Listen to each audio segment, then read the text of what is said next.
Hello dear students, welcome back to organised knowledge channel. आज के video में discuss करेंगे वर्कशीट नंबर 32 फॉर क्लास 8 सामाजिक विज्ञान की। ये वर्कशीट है जो आपके लिए शिक्षा निदेशालय की ओर से 8 फरवरी 2021 के लिए शेड्यूल की गई है। वर्कशीट शुरू करने से पहले बेटा प्लीज चैनल को सब्सक्राइब कर लीजिए। So let's start. Mahatma Gandhi का आगमन। दक्षिण अफ्रीका में नस्ल भेदी पाबंदियों के खिलाफ अहिंसक आंदोलन का सफलतापूर्वक नेतृत्व कर गांधी जी की 1915 में भारत वापसी हुई। ठीक है, तो दक्षिण अफ्रीका में गांधी जी नस्ल भेदी यानी काले गोरे का जो भेद किया जाता था, ठीक है, उसके खिलाफ उन्होंने अहिंसक आंदोलन जो है किया और 1915 में वे क्या हुए, भारत जो है वो वापस आए। उन्होंने पहले साल पूरे भारत का दौरा किया और इस दौरान वहाँ के लोगों, उनकी ज़रूरतों और हालातों को समझने में लगे रहे। तो पहले साल उन्होंने क्या किया, सारे भारत में घूम घूम कर देखा वहाँ के लोगों की सोच क्या है, ज़रूरतें क्या हैं और वहाँ के हालात क्या हैं, उसका उन्होंने क्या लिया, जायज़ा लिया। नेक्स्ट देखिए, उनके शुरुआती प्रयास स्थानीय आंदोलनों। उन्होंने जो स्टार्टिंग में जो आंदोलन किए, स्थानीय जो प्रयास रहे वो कौन से थे, चंपारण, ठीक है, नील की खेती जो है करने वाले किसानों के लिए उन्होंने आंदोलन किया था।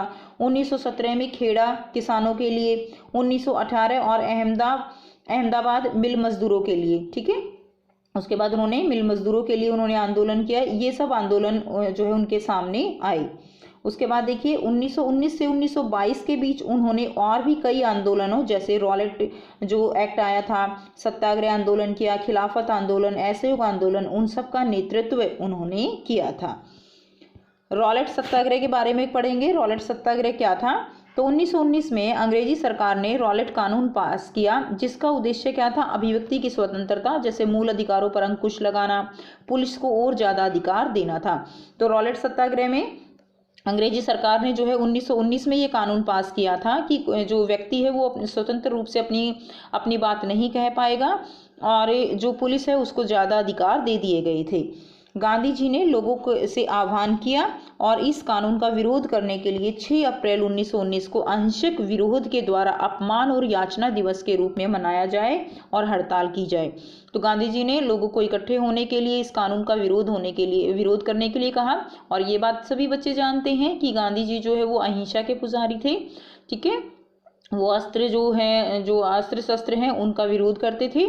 तो उन्होंने अहिंसक रूप से ही इस कानून का विरोध करने के लिए 6 अप्रैल 1919 को सभी को अपमान और याचना दिवस के रूप में इसको मनाया जाए और हड़ताल की जाए, ऐसा उन्होंने आह्वान किया था। यह ब्रिटिश सरकार के खिलाफ पहला अखिल भारतीय संघर्ष था। हालांकि यह मोटे तौर पर शहरों तक ही सीमित था, यानी यह जो है गांव तक नहीं जा पाया था, यह लगभग शहरों तक ही रह पाया। उसके बाद देखिए क्या हुआ, सरकार ने इन आंदोलनों को कुचलने के लिए दमनकारी रास्ता अपनाया। तो सरकार ने क्या किया, ये जो आंदोलन हुए इन सबको कुचलने के लिए क्या किया, दमनकारी यानी उनको एक तरह से दबाने के लिए पुलिस का सहारा लिया, अलग अलग तरह से उनको दबाने का प्रयास किया गया। 13 अप्रैल 1919 को बैसाखी के दिन क्या हुआ, जलियांवाला बाग में एक शांतिपूर्ण सभा के ऊपर बिना किसी चेतावनी के अंग्रेजी जनरल डायर ने गोलियां चलवा दी। तो ये जो है ये तो सभी बच्चे जानते हैं ना, जलियांवाला बाग में क्या हुआ था, बैसाखी का दिन था, 13 अप्रैल 1919 का दिन था और वहाँ पर जो है शांतिपूर्ण सभा हो रही थी। लेकिन जो अंग्रेजी जनरल डायर थे उन्होंने उन सब लोगों के ऊपर क्या किया, गोलियां चलवा दी। बहुत सारे लोग उसमें मारे गए, जिसमें बुजुर्ग और बच्चे भी शामिल थे।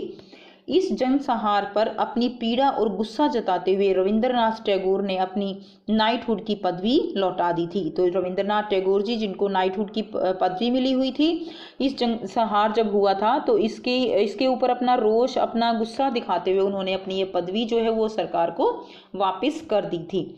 नेक्स्ट देखिए, खिलाफत आंदोलन, असहयोग आंदोलन का आह्वान। तो खिलाफत आंदोलन और असहयोग आंदोलन का आह्वान, ठीक है, प्रथम विश्व युद्ध 1914 से 1918 तक हुआ।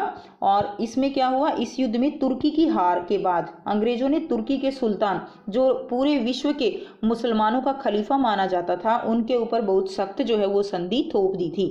तो इसमें क्या हुआ था कि तुर्की का सुल्तान जो है पूरे विश्व के मुसलमानों के लिए खलीफा माना जाता था, बहुत ही आदरणीय माना जाता था और इनके ऊपर जो है क्या हुआ था कि बहुत ही सख्त संधि जो है उन्होंने थोप दी।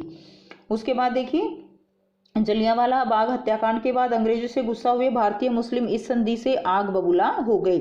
अब देखिए यहाँ पर जलियांवाला बाग हत्याकांड भी साथ साथ हो गया, फिर जो मुसलमान थे वो भी अंग्रेजों के खिलाफ हो गए क्योंकि उन्होंने इस तरह की संधि उनके ऊपर थोप दी थी।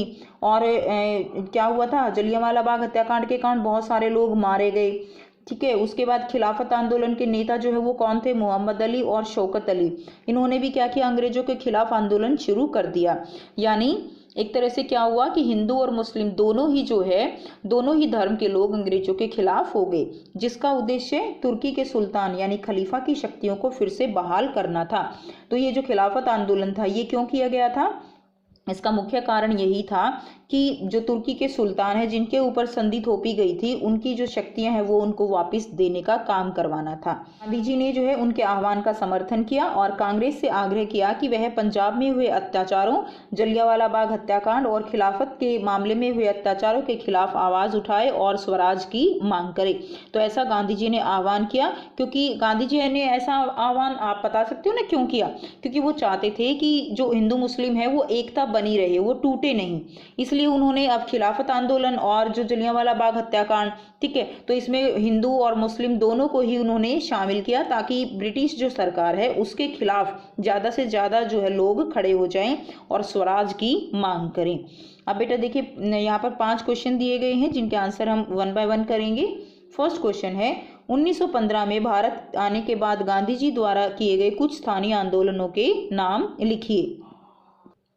सो यहाँ से बच्चों आप इसका आंसर करेंगे। देखिए उनके शुरुआती प्रयास, चंपारण का उन्होंने किया था, ठीक है, खेड़ा किसानों के लिए, अहमदाबाद जो है उसमें किया मजदूरों के लिए। तो ये जो है आपका आंसर हो जाएगा। तो यहाँ से लिखेंगे, यहाँ से लेकर यहाँ तक आपका क्वेश्चन नंबर 1 का आंसर हो जाएगा। नेक्स्ट देखिए क्वेश्चन नंबर 2 है, रॉलेट कानून का भारतीय नेताओं ने विरोध क्यों किया था। सो यहाँ से आप इसका आंसर लिखेंगे, मार्च 1919 में रॉलेट एक्ट में भारत में राज कर रही ब्रिटिश सरकार द्वारा भारत में उभर रहे राष्ट्रीय आंदोलन को खत्म करने के उद्देश्य से यह कानून बनाया गया था। तब महात्मा गांधी ने एक विरोध आंदोलन का आयोजन किया जिसके फलस्वरूप अमृतसर के नरसंहार, जलियांवाला बाग अप्रैल 1919 और उसके बाद खिलाफत आंदोलन साल 1922 में हुआ। ठीक है, तो इसके खिलाफ जो है यह आंदोलन किया गया, रॉलेट एक्ट के खिलाफ।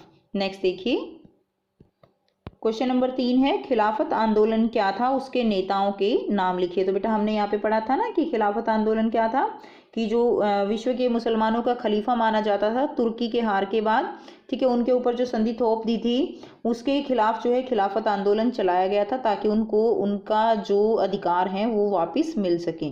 और इनके नेताओं के नाम जो है मोहम्मद अली और शौकत अली थे। तो आइए बेटा करते हैं इसका आंसर। सो यहाँ से आप आंसर करेंगे। देखिए ये आंदोलन सन 1919 से 1924 तक चला था। खिलाफत आंदोलन कब से कब तक चला, 1919 से लेकर 1924 तक। खिलाफत आंदोलन का मुख्य उद्देश्य तुर्की खलीफा के पद को पुनः स्थापित करना और वहां के धार्मिक क्षेत्रों से प्रतिबंधों को हटाना था। और इसके प्रभावशाली नेता कौन थे, मौलाना मोहम्मद अली और शौकत अली इस आंदोलन के प्रभावशाली नेता थे। ठीक है, तो ये आप आंसर लिख देंगे। नेक्स्ट क्वेश्चन देखिए, नेक्स्ट क्वेश्चन नंबर 4 है, गांधी जी ने असहयोग आंदोलन का आह्वान क्यों किया। तो गांधी जी ने असहयोग आंदोलन का आह्वान क्यों किया था। सो बेटा ये आप आंसर लिखेंगे। ठीक है, असहयोग आंदोलन भारत में अंग्रेजी सरकार भारतीयों के सहयोग से ही चलती थी। ठीक है, अंग्रेजी हुकूमत में विभिन्न सहयोगों को रोकना ही असहयोग आंदोलन था। तो यानी असहयोग यानी सहयोग ना करना ही क्या कहलाता है, असहयोग आंदोलन। तो इसमें जो है जो अंग्रेजी सरकार थी भारतीय सहयोग से चलती थी और उस सहयोग को रोक देना असहयोग आंदोलन था। ब्रिटिश भारत की सभी राजनीतिक, सामाजिक, आर्थिक संस्थाओं का बहिष्कार, जिससे सरकारी तंत्र जो है वो ठप हो जाए, और इस आंदोलन का उद्देश्य था, यानी सरकार को किसी भी तरह का सहयोग ना देना ही असहयोग आंदोलन था। नेक्स्ट देखिए प्रश्न 5 है, आपके विचार से गांधी जी ने खिलाफत आंदोलन का समर्थन क्यों किया होगा। तो गांधी जी ने खिलाफत आंदोलन का समर्थन क्यों किया होगा। तो आइए बेटा करते हैं आंसर।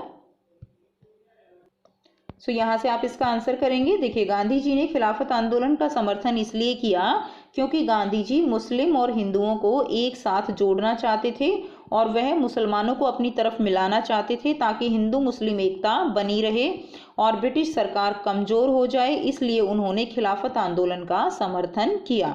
ठीक है, तो ये जो है आप क्वेश्चन नंबर 5 का आंसर लिख देंगे। तो ये हो गई बच्चों आपकी आज की बेटा एसएसटी की वर्कशीट। आई होप बेटा आपको वर्कशीट क्लियर है। कोई भी डाउट है आप कमेंट सेक्शन में कमेंट करके पूछ सकते हो। वीडियो अच्छी लगी तो लाइक शेयर जरूर कीजिए, चैनल को सब्सक्राइब कीजिए एंड अपनी टीचर से अपनी वर्कशीट को चेक करवाइए। So thanks for watching students, have a nice day.